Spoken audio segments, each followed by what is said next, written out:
आज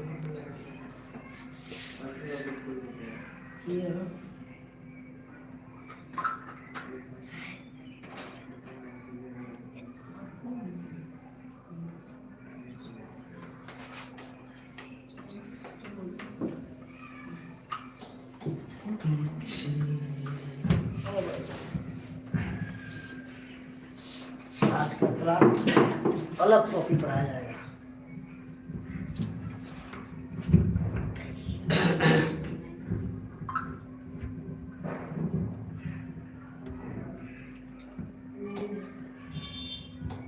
देखो Faizal,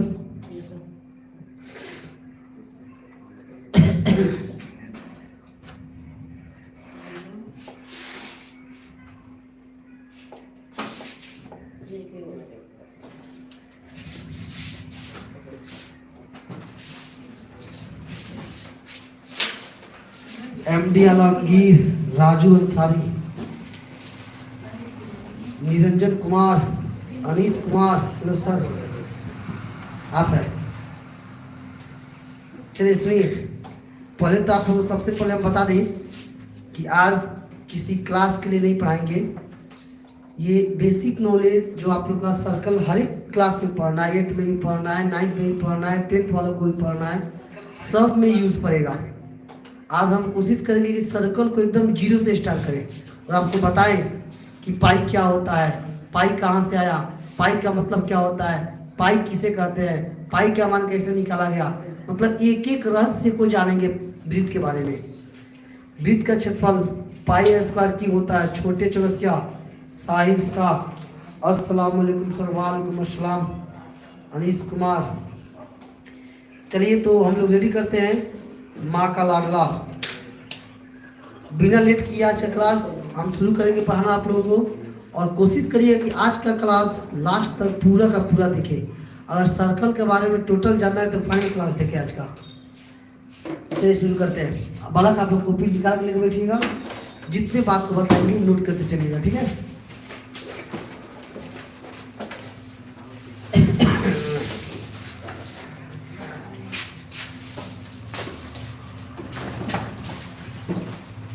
circle heading हम लोग का होगा सर्कल ब्रीथ।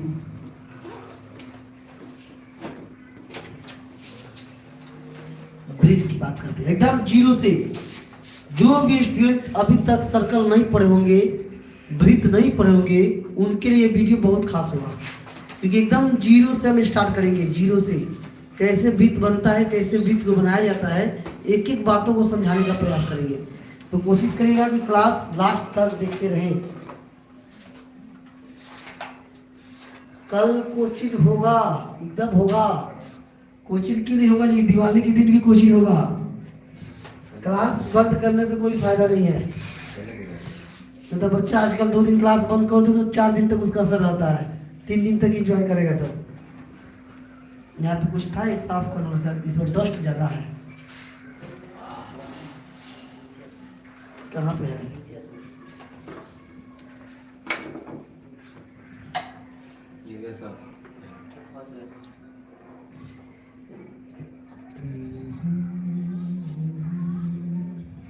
डस्ट है नहीं, परेशान करता है।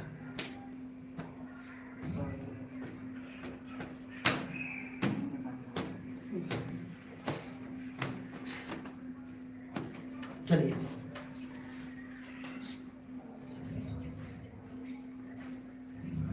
भाग गया हो। शुरू करें? आ जाइए बाबू, हम लोग अपनी कहानी को स्टार्ट करते हैं। ब्रीथ थोड़ा सा छोटा कर दिया जाए, बस। आइए देखिए, सबसे पहला बात करूं, हम सिंपल बात आपको बताएं कि आप लोग लाइन के बारे में पढ़े होंगे, रेखा के बारे में पढ़े होंगे। रेखा जो होता है 2 रूप में होता है। एक होता है सीधी रेखा, एक होता है टेढ़ी मेढ़ी रेखा। अर्थात एक होता है स्ट्रेट लाइन, एक होता है कर्व लाइन। तो जो हमारा सर्किल बनता है, वृत्त बनता है, वो सबसे पहला बात कि वृत्त जो बनता है वो कर्व लाइन से बनता है, वक्र रेखा से बनता है। अगर हम सिंपल एक छोटा सा डिफिनेशन आपको बताएं वृत्त के बारे में, वृत्त के बारे में एक छोटा सा डिफिनेशन बताएं तो हम सिंपल बोलेंगे कि किसी भी तल में खींची गई वैसी वक्र रेखा जिसकी एक निश्चित बिंदु से सभी जगह दूरी समान हो। ये सब कोई इस बात को जानता है। आप लोग भी जो भी क्लास को देख रहे हैं कहीं ना कहीं इस बात को आप सुने होंगे, जाने होंगे, पढ़े होंगे पहले क्लास में, 5th क्लास में, 4th क्लास में, 6th क्लास में, हर एक क्लास में आपको सर्कल के बारे में पढ़ना है। इसलिए आज का क्लास हम किसी खास क्लास के लिए नहीं लेके आए हुए हैं कि हम 10th क्लास को पढ़ा रहे हैं, 9th क्लास को पढ़ा। बेसिक इन्फॉर्मेशन है सर्कल का। इसके बाद जो क्लास चलेगा सर्कल का वो होगा 10th क्लास का। तो आज basic knowledge, next class 10th class का स्टार्ट होगा। आइए बात करते हैं। देखो ये एक स्ट्रेट लाइन है, समझिएगा, ये एक स्ट्रेट लाइन है और ये एक कर्व लाइन है, टेढ़ी मेढ़ी रेखा है। इसको बोलते हैं सरल रेखा और इसको बोलते हैं वक्र रेखा। ये वक्र रेखा है।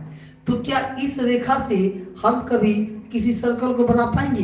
नहीं बन सकते, ये सीधी है। लेकिन जो टेढ़ी मेढ़ी रेखाएं चलती है इस रेखा से हम सर्कल को बना पाएंगे, सर्कल की रचना कर पाएंगे। तो हम सिंपल से डिफिनेशन की बात करें, अगर हम सिंपल से डिफिनेशन की बात करें तो क्या होता है, किसी नोट करते चलेगा, टोटल डिटेल पे चलेगा। किसी तल में खींची गई वैसी वक्र रेखा जिसकी एक निश्चित बिंदु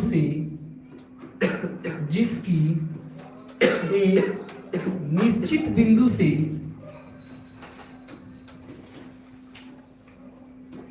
सभी जगह दूरी समान हो।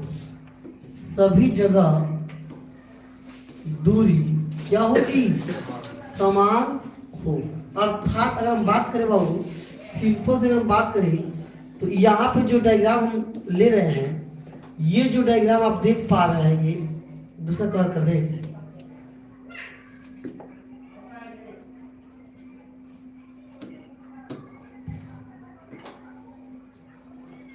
देखिए ये जो डायग्राम आपके सामने आ रहा है,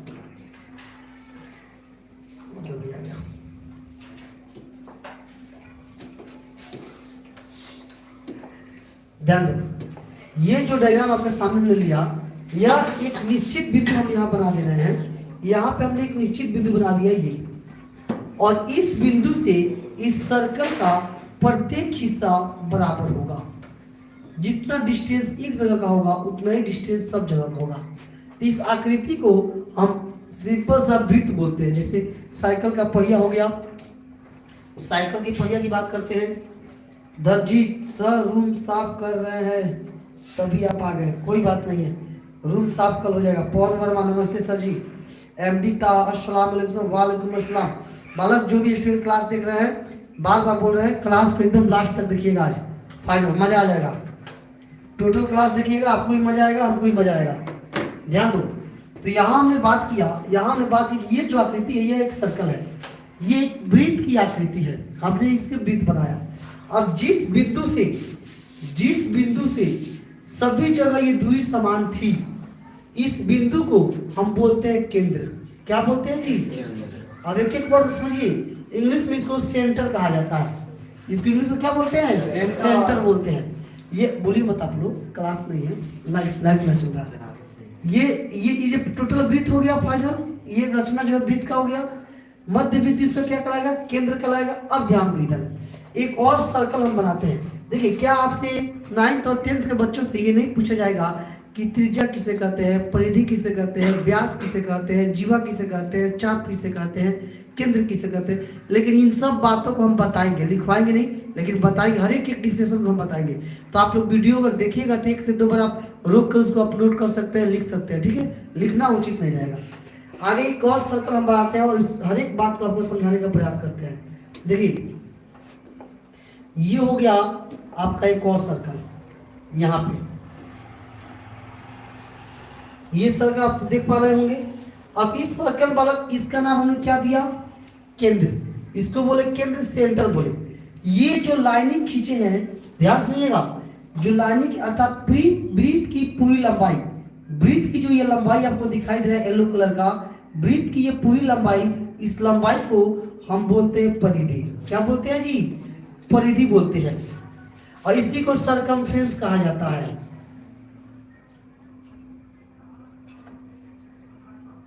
सरकमफ्रेंस के नाम से जानते हैं, अर्थात सिंपल आप पहले पढ़े परिमाप, त्रिभुज का परिमाप पढ़ते हैं या आयत का परिमाप पढ़ते हैं, बोलते हैं ना जी। सेम वैसे ही वृत्त की सबसे बाहर की जो लंबाई खींचा गया है इसी को क्या कहा जाता है, परिधि कहा जाता है, अर्थात सरकमफ्रेंस के नाम से जानते हैं। केंद्र से लेकर और इस परिधि तक का जो डिस्टेंस है, इस दूरी को हम रेडियस बोलते हैं, त्रिज्या। क्या बोलते हैं, रेडियस। इंग्लिश में बोले तो रेडियस, इसको इंग्लिश में बोले तो सरकमफ्रेंस। ये क्या हो गया, रेडियस। ये हो गया आपका केंद्र। पूछेंगे त्रिज्या किसे कहते हैं, केंद्र से लेकर परिधि तक की दूरी को क्या बोलते हैं, त्रिज्या बोलते हैं।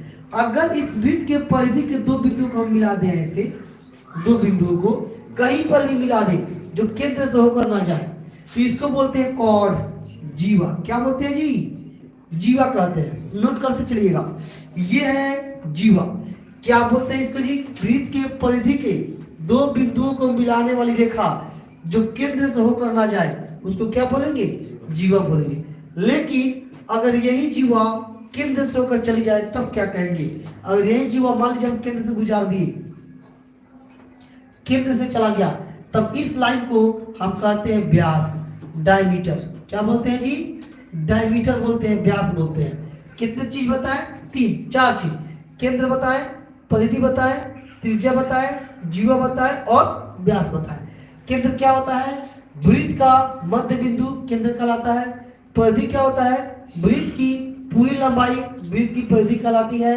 त्रिज्या क्या होता है, केंद्र से लेकर परिधि तक की दूरी को त्रिज्या बोलते हैं। जीवा क्या होता है, वृत्त के परिधि के दो बिंदुओं को मिलाने वाली रेखा जो केंद्र से होकर न गुजरे, जीवा कहलाता है।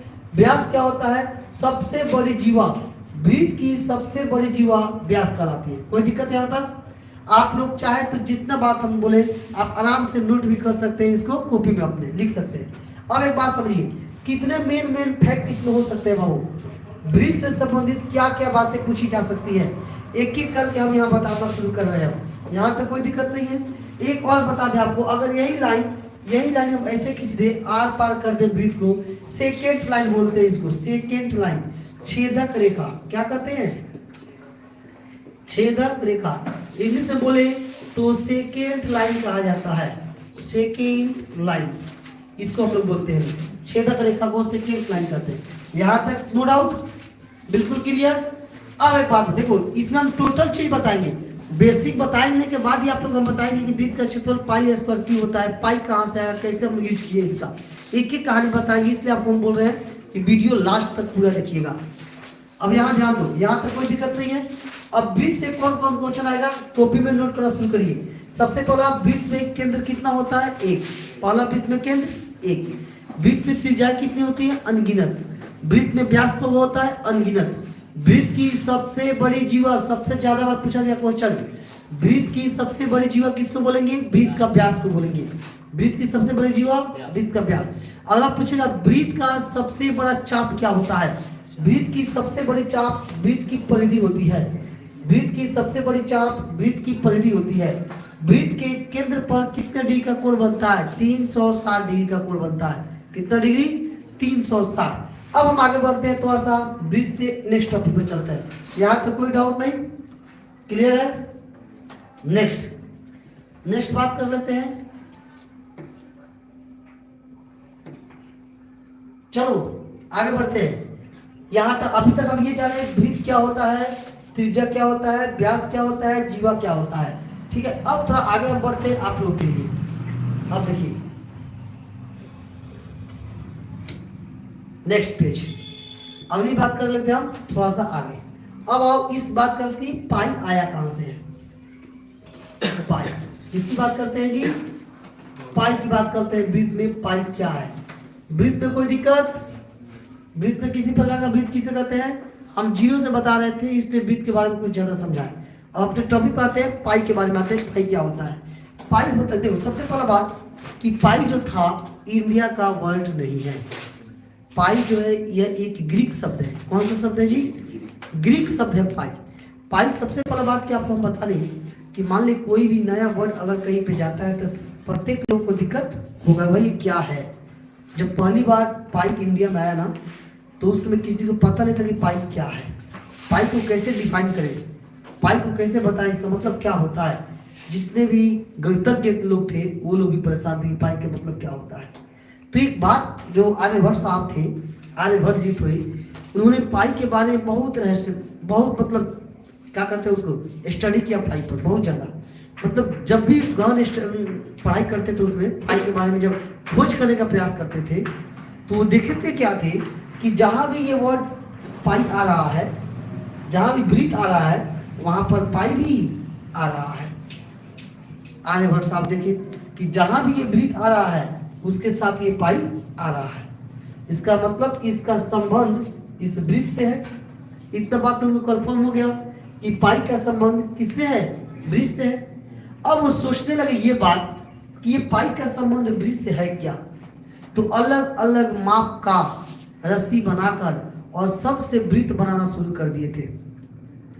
अलग अलग माप का रस्सी बनाए और घर में ही अपने ब्रीथ बनाना क्या कर दिए।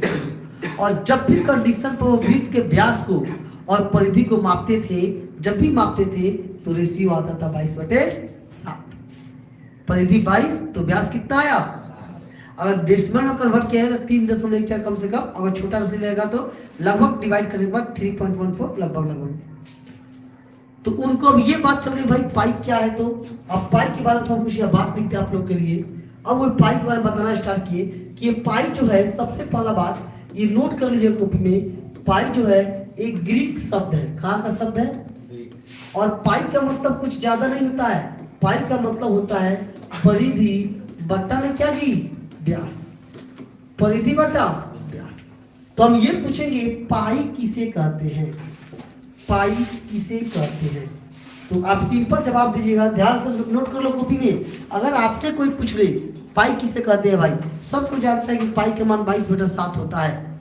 जब उस 22/7 के 22 क्या है, 7 क्या है, तो 22 जो है परिधि को रिप्रेजेंट करता है और 7 जो है व्यास को रिप्रेजेंट करता है। तो अगर पूछा जाए पाइप किसे कहते हैं तो आप सिंपल बता सकते हैं किसी ब्रीथ में परिधि तथा व्यास का अनुपात पाई कहलाता है। क्या कहलाता है जी, पाई। ये बात माइंड में होना चाहिए कि पाई का मतलब ही होता है परिधि बटे व्यास। पाई का मतलब परिधि बटे व्यास हो जाता है पाई का मतलब। तो हम लिख सकते हैं पाई बराबर परिधि बट्टा में क्या, व्यास। या फिर हम लिख सकते हैं C/D। C का मतलब सरकमफ्रेंस और D का मतलब व्यास। यहाँ तक बात एकदम क्लियर हो गया होगा। अब इतना जब बात आपको हम बता दिए, ये भी चाल ये भी बताए कि पाई का मतलब 22/7 भी होता है। पाई का मतलब 22/7। 22 क्या है जी, परिधि है, और 7 क्या है, व्यास है। इसका निकटतम मान जो 10 डेसिमल फॉर्म में होता है वो लगभग में 3.14 होता है। एग्जैक्ट वैल्यू नहीं है, ये जो है एग्जैक्ट वैल्यू नहीं है। इसलिए पाई के मान को अपरिमेय संख्या बोलते हैं, क्योंकि कहां तक जाएगा किसी को नहीं पता है। इनफिनाइट है ये डेसिमल के बाद। सुपर कंप्यूटर भी इसका मान नहीं निकाल सका, तो इसके बारे में हम डिफाइन नहीं कर सकते हैं, इसको P/Q में फॉर्म में बदल नहीं सकते हैं। इसलिए हम बोलते हैं कि ये अपरिमेय संख्या है। पाई का मान, पाई क्या है, पाई क्या है जी, पाई एक अपरिमेय संख्या है, क्योंकि पाई का एग्जैक्ट मतलब ये बता रहे हैं आपको, डेसिमल का फॉर्म कहां तक है किसी को नहीं पता है। तो ये अपरिमेय है। आपसे पूछेगा पाई क्या है, अपरिमेय है। लेकिन 22/7 क्या है, परिमेय है, क्योंकि P/Q के फॉर्म में लिखा हुआ है Q इज नॉट इक्वल 0 है, तो ये परिमेय है। ये बहुत अधिक बच्चे ये क्वेश्चन करते हैं बार बार क्लास में कि सर पाई जो है अपरिमेय संख्या है, लेकिन पाई का मान परिमेय संख्या है कैसे। तो आपको ये बात समझ में आ गया होगा। अब आइए आगे बढ़ जाते हैं। इतना बात हम लोग पाई पर जिक्र किए, कोई दिक्कत नहीं यहाँ तक जी। पाई कैसी संख्या है, अपरिमेय, क्वेश्चन एग्जाम में आता है। पाई का मान कैसे है, परिमेय संख्या है। यहाँ तक बात खत्म। नेक्स्ट इसको आप स्क्रीनशॉट मारिए तो अच्छा, नोट करिए तो नेक्स्ट बढ़ते हैं हमारे अगला टॉपिक। अब पहला क्वेश्चन आपके लिए आएगा, सिद्ध करें कि वृत्त की परिधि 2πr होता है कैसे। आइए स्टार्ट करते हैं। सिद्ध करें कि या वृत्त की परिधि बराबर 2πr। कैसे हुआ वृत्त की परिधि 2πr कैसे हुआ? ध्यान से सुनिए और समझने का प्रयास भी कीजिए। चल करो अब इसको।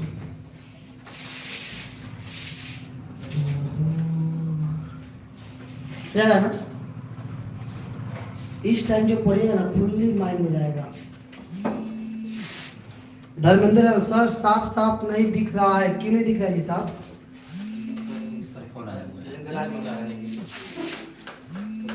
थोड़ा सा क्वालिटी बढ़ाइए। विपुल कुमार जी सर, यहाँ तक कोई दिक्कत है जी किसी को जी? जो भी स्टूडेंट देख रहे हैं दिख रहा है? चलिए दिख रहा है। कल कोचिंग होगा। कितना बार दिमाग का लाडला यार तू, एक बात को 50 बार पूछता है सब। कल कोचिंग होगा, कल कोचिंग होगा। कहाँ रहता है तो का पता नहीं। कल क्लास होगा नहीं होगा? होगा कल क्लास, क्या नहीं होगा कल क्लास? कल भी होगा, परसों भी होगा। छुट्टी मनाना चाहता है सब बच्चा सब आज का। आगे आइए, नेक्स्ट टॉपिक आओ। वृत्त का परिधि नोट करो, कॉपी निकालो और ये नोट करते चलिए, बनाते चलिए। जितना बात अभी तक हम बता दिए वृत्त से संबंधित। अब हम सिद्ध करेंगे 2πr होता क्यों है वृत्त। चलो आज टाइम था, समय भी था, सोचे कि थोड़ा एक नया टॉपिक कुछ बच्चों को पढ़ा दिया जाए। कल हम लोग 10th क्लास से ही बात करेंगे लोग वृत्त के बारे में। आगे देखिए, बंद हो गया है, बंद नहीं हो रहा है।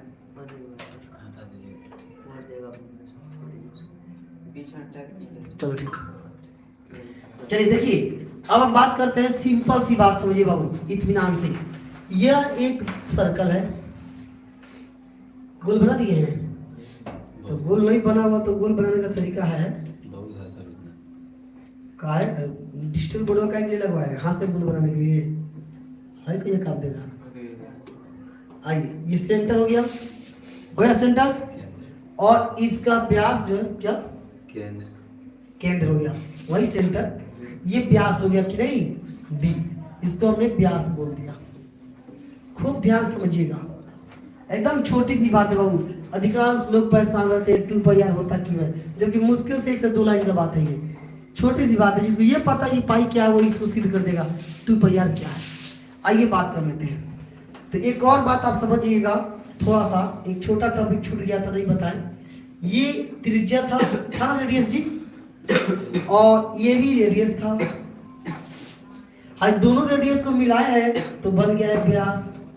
इसका मतलब क्या होगा? व्यास का मतलब 2 × r, 2 रेडियस। व्यास माने क्या? कौन रेडियस? यानी कि d बराबर 2r। d बराबर व्यास का मतलब त्रिज्या का दोगुना। यानी कि व्यास निकालना हो, त्रिज्या में 2 से मल्टीप्लाई कर लेंगे, व्यास हमारा आ जाएगा। व्यास बराबर 2 × r हो जाएगा। आइए सिद्ध करते हैं। आकृति में एक वृत्त है जिसका केंद्र O है। यहाँ केंद्र को हम क्या मान लिए? O। केंद्र O है तथा परिधि C एवं व्यास D हो तो बताओ तो पाई का मतलब क्या होता है? तो पाई बराबर, पाई का मतलब होता है परिधि बटे। चूंकि हम जानते हैं, हम यहाँ लिख भी सकते थे, चूंकि हम जानते हैं वृत्त की परिधि और व्यास के अनुपात को पाई कहते हैं, अर्थात पाई बराबर लिख लो, फायदा करेगा। यहाँ पर इतना है तो सिद्ध करना है। चलिए लाइन और बढ़ा देते हैं। तो सिद्ध करना है कि C बराबर, अर्थात परिधि बराबर, इसी में लिखते हैं ताकि किसी भी स्टूडेंट को दिक्कत ना हो। परिधि बराबर 2π और r, ये प्रूव करना है। तो अब बताइए, चूंकि हम जानते हैं कि परिधि तथा व्यास का अनुपात, परिधि तथा व्यास का अनुपात पाई कहलाता है। तो बताओ तो पाई का मतलब परिधि बाई व्यास होगा कि नहीं होगा, होगा ना जी। अब यहाँ से अगर हम क्रॉस कर ले तो परिधि का मतलब हो जाएगा बालक, परिधि का मतलब हो जाएगा पाई इंटू व्यास, नहीं हो जाएगा। और फिर आगे बढ़ जाए तो पाई का पाई, व्यास का मतलब क्या होता है, व्यास का मतलब 2r, अभी जस्ट बताए हैं। व्यास का मतलब कितना, 2r, तो यहाँ हो जाएगा व्यास का मतलब 2r और परिधि का मतलब c, और इसको सीधा लिख लो, c बराबर 2 पाई r, इसको हटा दो, c बराबर ये पाई है, ये 2 है, ये r है, तो c बराबर क्या आ गया जी, 2 पाई r। यही हमें प्रूव करना था। आसान था कि हार्ड था, पर जल्दी बताइए आप लोग, आसान था या फिर हार्ड था?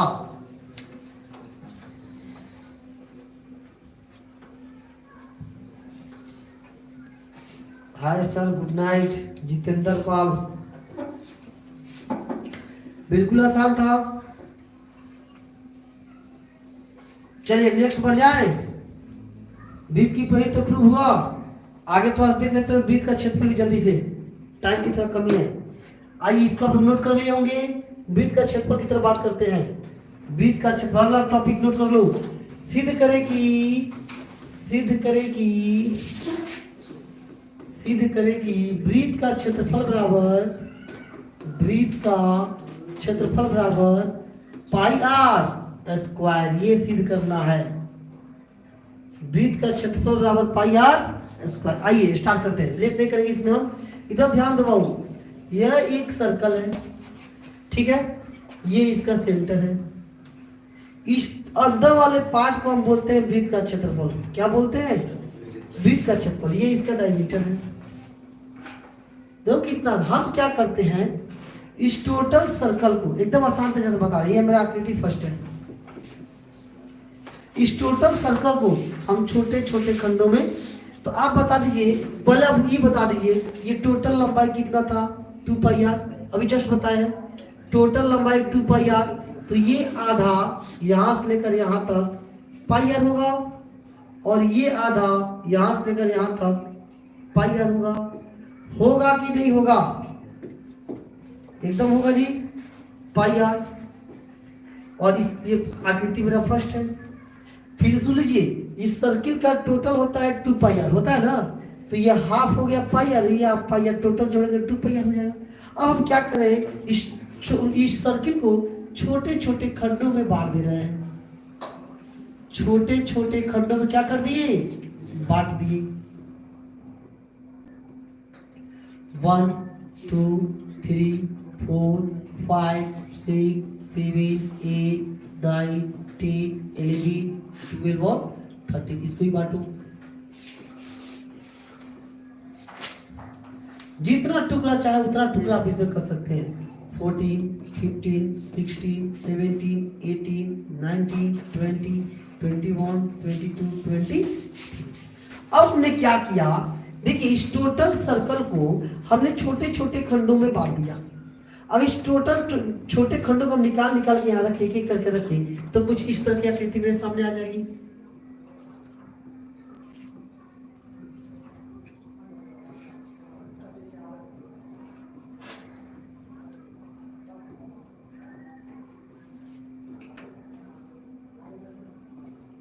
One 2 3 4 5 6 7 8 9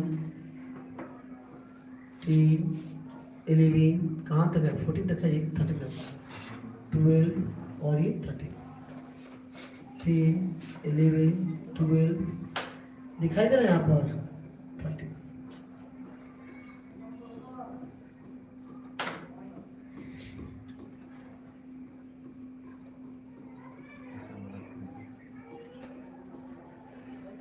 fourteen 15 16 17 18 19 20 1 2 3 4 5। देखिए जितने टुकड़े थे उन सभी टुकड़ों को हमने यहाँ पे क्या कर दिया, निकाल के बाबू सजा दिया। ऊपर वाले को नीचे, ऊपर वाले को यहाँ पे सजा दिए हैं और नीचे वाले को यहाँ पे सजा दिए हैं। तो आप बता दीजिए, यही सब टुकड़वा को ना हमने यहाँ नीचे रखा है जी। तो अगर इसकी लंबाई पाई है तो इसका भी लंबाई कितना हो गया, पाई आर हो गया। इसकी लंबाई भी पाई आर, तो ऊपर वाले की लंबाई कितना, क्यों हो गया जी? क्योंकि इसी के खंड के टुकड़ों को, इस टोटल हिस्सा को टुकड़ा में बदल दिए और इसी को उठा कर लिया के यहाँ पे हमने क्या कर दिया, रख दिया। एक हिस्सा को नीचे रख दिया और एक हिस्सा को ऊपर रख दिया और इसका ये जो है ये रेडियस हो जाएगा। अब आप बताइए, ये आकृति नंबर 2 हो गया। अब इस आकृति 2 की अगर हम बात करें तो आकृति 2 एक आयत के आकार का दिखाई दे रहा है, लग रहा है कि यह एक आयत है। तो अगर इस सब का क्षेत्रफल हम निकाल ले तो ये सब क्षेत्रफल किसके इक्वल होगा, इसके, क्योंकि ये सब टुकड़ों को यहीं से निकाला गया है। तो इसका क्षेत्रफल ना निकाल कर हम इसका क्षेत्रफल निकाल लेते हैं और इसका जो क्षेत्रफल आएगा वो इसके इक्वल होगा। तो लिखते हैं आकृति, आप चाहे तो इस आकृति के बारे में मन भर लिख सकते हैं कि फर्स्ट आकृति में एक सर्कल था जिससे हमने 23 भागों में टुकड़ों में बांट दिया, जिसमें ऊपर वाला हिस्सा पाई और फिर नीचे वाला पाई, ये सब आप लिख सकते हैं इसके बारे में, लेकिन उतना लिखने की आवश्यकता नहीं है। डायरेक्ट हम कॉन्सेप्ट पे आते हैं। आकृति 2 में प्राप्त आयत की लंबाई बराबर कितना जी, पाई आर। और हमको बता दो चौड़ाई क्या होगा, त्रिज्या नहीं होगा, ये सब त्रिज्या है जी, पूरा ये त्रिज्या होगा, रेडियस। अब चूंकि आयत का क्षेत्रफल होता है, आयत का क्षेत्रफल होता है L इंटू बी, तो L का मान कितना, लंबाई कितना, पाई आर, और चौड़ाई कितना, आर, तो आर, पाई आर में आप गुणा करेंगे पाई आर। अब यहाँ पर बात करते हैं, क्योंकि आयत का क्षेत्रफल बराबर, आयत का क्षेत्रफल बराबर आकृति 1 अर्थात वृत्त का क्षेत्रफल, अर्थात वृत्त का होगा कि नहीं होगा जी? अरे इसी टुकड़े को यहाँ पर रखा गया है तो इसका क्षेत्रफल पाई स्क्वायर है, तो ये टुकड़ा इसी का रिप्रेजेंट कर रहा है तो इसका भी एरिया वही होगा। तो इसलिए वृत्त का क्षेत्रफल, एक लाइन का बात था, वृत्त का क्षेत्रफल बराबर कितना, पाई आर स्क्वायर। हार्ड है थोड़ा सा भी हार्ड नहीं है। आप चाहे तो इसको काफी आसानी से प्रूव कर सकते हैं, बिल्कुल एकदम आसान तरीके से प्रूव कर सकते हैं। दोनों बात को हमने बता दिया, वृत्त के बारे में बताएं, वृत्त के कंडीशन के बारे में बताएं, वृत्त के प्रॉपर्टीज बताएं, केंद्र क्या होता है, त्रिज्या क्या होता है, व्यास क्या होता है, परिधि क्या होता है, जीवा क्या होता है, और जो भी टॉपिक था, अगर टोटल क्लास आप देखे होंगे तो आपको पता हो कितने टॉपिक हमने बताया इसमें। उसके बाद प्रूव किया, पाई के बारे में टोटल इन्फॉर्मेशन दिया, फिर प्रूव हुआ वृत्त का परिधि, फिर प्रूव हुआ वृत्त का क्षेत्रफल। आज के क्लास में इतना टॉपिक आपको क्या कर दिया, कवर कर दिया। तो आपका काम है, ये इन्फॉर्मेशन था वृत्त के बारे में। जो भी पढ़ने वाले बच्चे होंगे वो इसको एक अलग कॉपी में नोट करके एक नोट्स तैयार कर लेंगे, बना कर कभी भी इसका यूज पढ़ सकता है, लेकिन एग्जाम में नहीं पूछेगा सिद्ध करे पाई है स्क्वायर, ठीक है। तो ऐसे ही करके टाइम लेते रहे, अलग अलग टॉपिक आप लेकर आते रहेंगे, तब तक आप वीडियो के साथ बने रहे और लास्ट तक कोई भी क्लास देखें, लास्ट तक जरूर देखें, ठीक है, लास्ट तक।